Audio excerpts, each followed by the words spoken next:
subhanahu wa ta'ala is the greatest. He does not need your ibadah, does not need your concentration. Allah is not waiting for your charity. Allah's kingdom and dominion does not increase with your dhikr and tasbih and ruku' and sujood. We need Allah. We need Allah. We need Allah.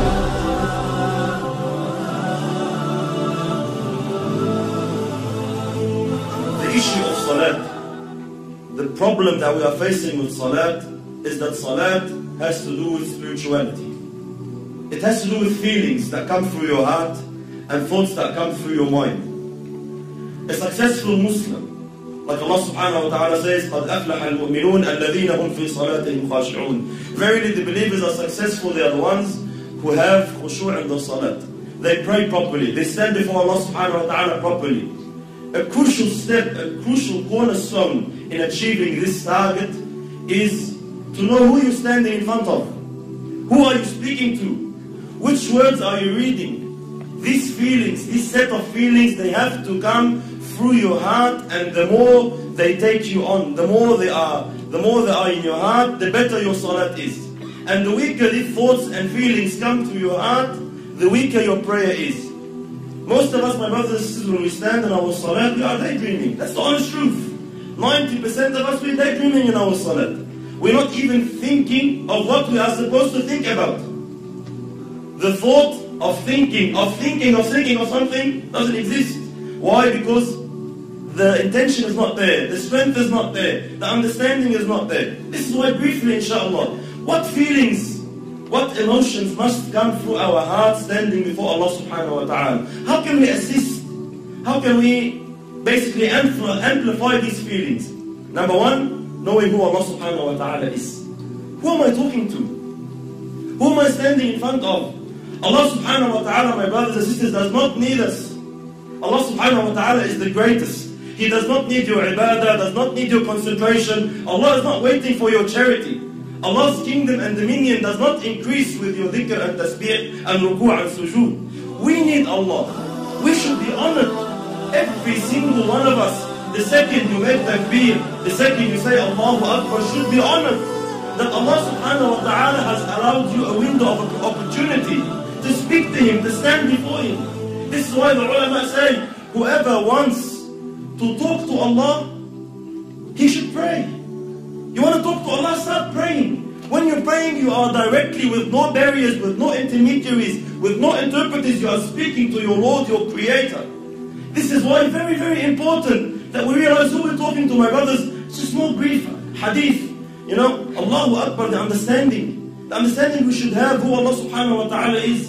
Muhammad sallallahu alayhi wa sallam says in the authentic hadith, أَطَّتِ السَّمَاء وَحُقَّ لَهَا أَن طَئِتْ. The heavens have squeaked. You know, when you jump on a horse or a camel, the saddle makes a squeaky noise from the weight. أَطَّتِ السَّمَاء وَحُقَّ لَهَا أَن طَئِتْ. The heavens have squeaked, and they have a right to squeak. مَا فِيهَا مَوْضَعَ أَرْبَعَ أَصَابِعَ. Our Prophet is saying, our teacher is saying, sallallahu alayhi wa sallam, there's no space of 4 fingers in all this universe, إِلَّا وَمَلَكٌ سَاجِدٌ لِلَّهِ تَعَالَى, except that there is an angel who has prostrated his head before Allah subhanahu wa ta'ala. Every 4 fingers, billions and billions of angels, billions and billions of creations of Allah are continuously praising Allah subhanahu wa ta'ala. Allah subhanahu wa ta'ala says, تُسَبِّحُ لَهُ السَّمَوَاتُ السَّبْعُ. The 7 heavens and what it contains, and what is in there. تُسَبِّحُ لَهُ السَّمَوَاتُ السَّبْعُ وَالْأَرْضُ, and the land, وَمَنْ فِيهِنْ, and everyone inside them, and everyone within the boundaries. تُسَبِّحُ لَهُ السَّمَوَاتُ السَّبْعُ وَالْأَرْضُ وَمَنْ فِيهِنْ وَإِن مِّن شَيْءٍ إِلَّا يُسَبِّحُ بِحَمْدِهِ وَلَكِنْ لَا تَفْقَهُونَ تَسْبِيحَهُ. Everything is praising Allah.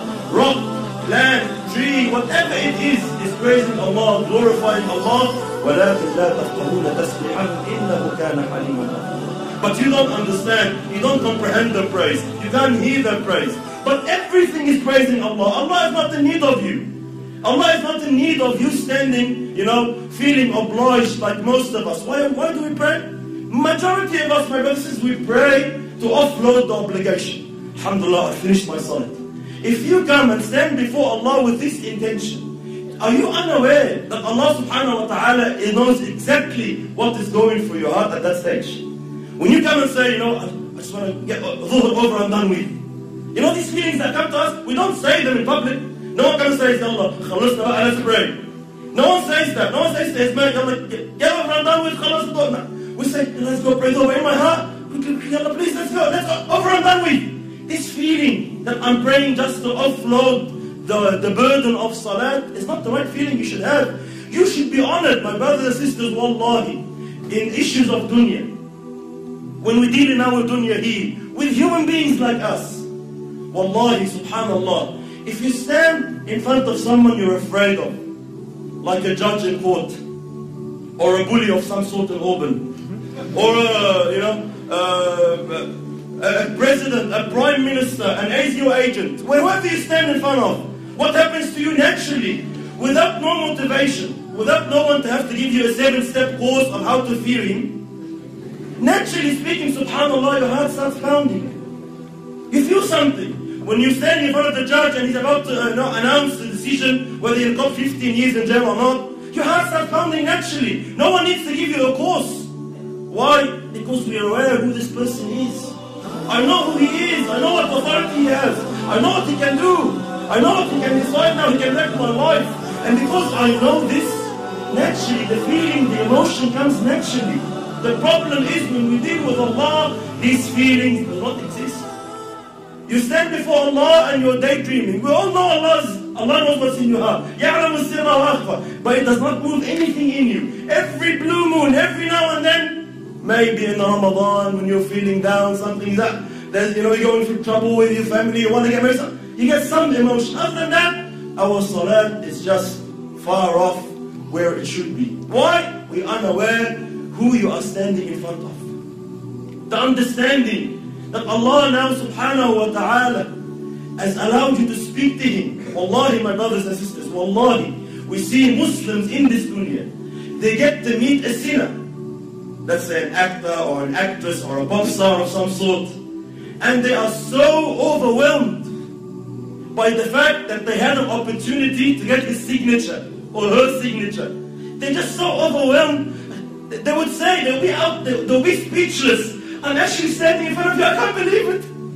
And they'll be so, they'll be so touched that, he's allowed them 5 minutes of his time. We have these feelings with mashayikh even. Sometimes the super chef comes from overseas and we find all the boys and they're, Allah Akbar, I'm giving him salam, I can't believe it.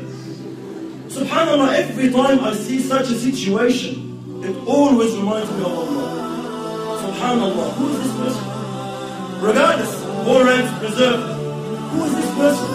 The Shaykh once said, imagine if you were to meet Muhammad sallallahu alayhi wa sallam, what would you feel? Imagine if Rasulullah said, I'll give you 5 minutes of my time, come meet me. What would you think? Would you daydream? Would you be sitting with Rasulullah thinking of your wife? Would you be sitting in front of Muhammad sallallahu thinking about work? No way on earth. Why? Prophet of Allah is here.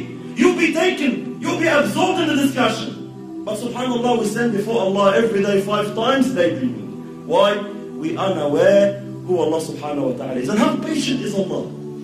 How merciful is Allah subhanahu wa ta'ala, my brothers? Imagine Allah subhanahu wa ta'ala knowing, seeing what's in your heart. He gave you everything. He gave you the wife you're busy with. He gave you the husband you're busy with. He gave you the job you're thinking of. He gave you everything you're thinking about that's distracting you from Him. And He knows that, and He is patient with you. He is Halim subhanahu wa ta'ala. He still accepts you. He still allows you. Subhanallah. Imagine a prime minister allows a peasant to come and meet him for 5 minutes. Says, alright, you have problems, come. I'll allow you to meet the prime minister. But the peasant comes, he enters the office, and he starts playing with things around in the office, forgets about the prime minister. What will happen to this guy? He'll be banned. He will never ever have a chance to meet the prime minister again. Why? You're an idiot. We allowed you the chance, we opened the door for you, and you don't want to present your situation. You don't want to say anything. You get busy with something else. Why did you come? Likewise, imagine Allah subhanahu wa ta'ala, the King of Kings, 5 times a day allows you an opportunity to speak to Him, to complain to Him, to beg of Him, to ask of Him, and you are daydreaming. And Allah subhanahu wa ta'ala still allows you. Allah doesn't ban you. Allah doesn't say, this guy is disrespectful. No, Allah is patient. Allah waits subhanahu wa ta'ala. You will understand. You will come back. So very, very important step on who Allah subhanahu wa ta'ala is.